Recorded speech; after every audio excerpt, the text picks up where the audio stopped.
Hello, नमस्कार मैत्रिणींनो. मी तुमच्याशी एक दुःखद घटना चा व्हिडिओ मी शेअर करत आहे. तर तुम्ही माझ्या ह्या अवताराहून समजतच असेल तुम्हाला, असं दुःखाची घटना झालेली आहे. आणि ती घटना म्हणजे माझी सासूबाई म्हणजे एक्सपायर झालेली आहे, म्हणजे माझ्या सासूची जाऊबाई.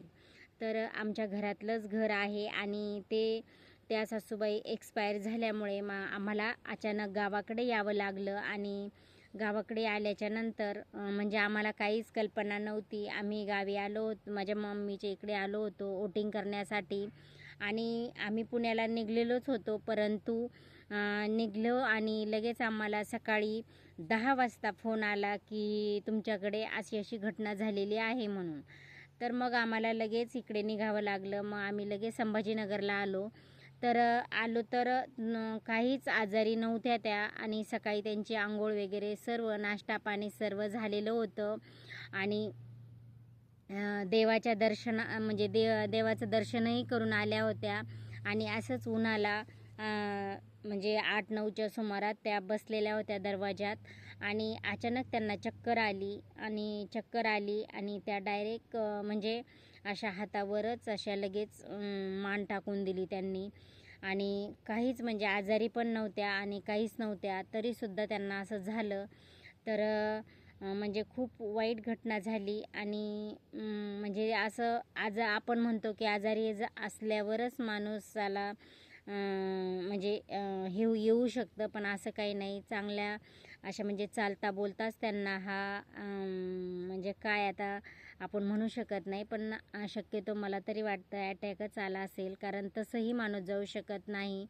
आणि ते लगेच त्या एक्सपायर झाल्या. आणि आता आमच्या घरामध्ये फक्त एकच व्यक्ती राहिलेली आहे, नाही तर मग सर्वजण एक्सपायर झालेले आहेत. म्हणजे जी जुनी पिढी आहे, म्हणजे आमच्या सासूबाईंच्या घरामध्ये 3 भाऊ आणि 3 भाऊ आणि 3 बहिणी असा हा परिवार होता. आणि त्यांच्यामध्ये आता सगळ्यांचं एक्सपायर झालेले आहेत. आता फक्त माझे सासू सासरे पण एक्सपायर झालेले आहेत. आणि दुसरे पण म्हणजे त्यांच्यामध्ये एक राहिलं होतं, पण ते पण आता एक आजी तर एक्सपायर झाल्या. आता त्यांच्या घरातले दोन्ही पण गेली. आता फक्त एका घरामधील एक आजी राहिलेल्या आहेत.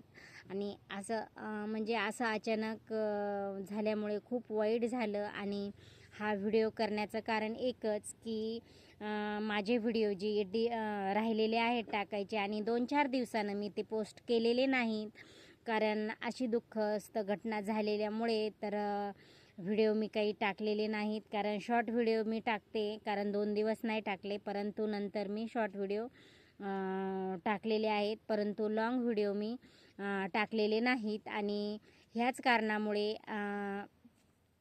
कारणामुळे मी टाकलेले नाहीत की आता म्हणजे चांगलंही वाटत नाही, परंतु तुम्हालाही कळालं पाहिजे, कारण तुमच्याशी आनंदाचा क्षण जर साजरा करत असेल तर आपण काय दुःख झालेलं आहे हे सुद्धा शेअर करायला पाहिजे. ह्यासाठी मी हा व्हिडिओ बनवत आहे. तर तुम्हालाही कळलं पाहिजे की व्हिडिओ का येत नाही म्हणून, कारण माझ्या ज्या मैत्रिणी आहेत त्या माझ्या व्हिडिओची वाट बघतात. आणि त्यासाठी मला म्हणजे तुम्हाला सांगावं वाटलं की मी व्हिडिओ का टाकत नाही किंवा काय झालेलं आहे. कारण जर आपण आनंदाचे क्षण साजरे करतो, म्हणजे क्षण तुमच्यापर्यंत मी पोहोचवते, तर मी दुःखाचे पण तुमच्यापर्यंत पोहोचवण्याचा प्रयत्न केलेला आहे. हा व्हिडिओ मला खरंच मी सांगते की मला नाही बनवू वाटला, परंतु काहीच कारणामुळे मी हा व्हिडिओ तुमच्याशी शेअर करत आहे. तर मला समजून घ्या. आणि माझा हा व्हिडिओ तुम्हाला कसा वाटला हे नक्की मला कमेंट बॉक्समध्ये सांगा. तर मी हा व्हिडिओ फक्त थोडाच म्हणजे शॉर्ट म्हणजे जास्त मोठा बनवत नाही, छोटाच बनवलेला आहे, कारण कसं मला काय बोलावं हेही मला सांगता येणार नाही. तर माझे व्हिडिओ मी तुम्हाला तुमच्याशी अजून 4-5 दिवस तरी मी हा लॉंग व्हिडिओ टाकणार नाही. आणि नंतर मी माझे व्हिडिओ तुमच्याशी रेग्युलर येण्याचा प्रयत्न करेन. आणि म्हणजे तुमच्याशी कंपल्सरी मी राहण्याचा प्रयत्न करीन. तर चला तर मग बाय. नेक्स्ट भेटूया पुढच्या व्हिडिओमध्ये. तोपर्यंत बाय बाय.